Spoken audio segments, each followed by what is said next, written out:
Satu.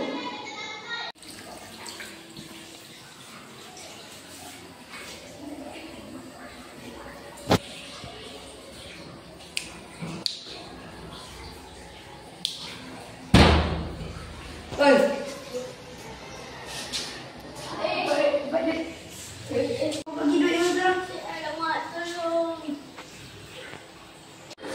Weh, tak nak cakap dia. Tak mahu kau. Aku kawan kan? Pasal aku rasa aku ada aku nak. Aku tahu. Penakut ke? Dah, pergi. Apa pasal tak tutup air? Ke? Tutup air. Budak ke? Budak mana? Budak mana? Aku nampak korang ke dalam ni tadi. Dah. Umpat juga. Ish kau ni.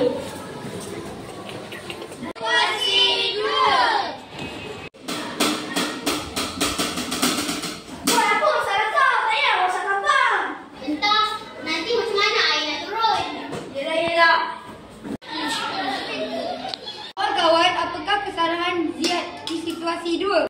Kita perlu mengelakkan pembantiran air. Siapa ya?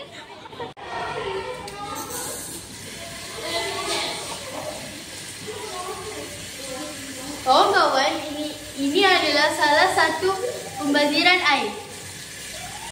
Siti yang terbuka bila dia tutup dalam ketan.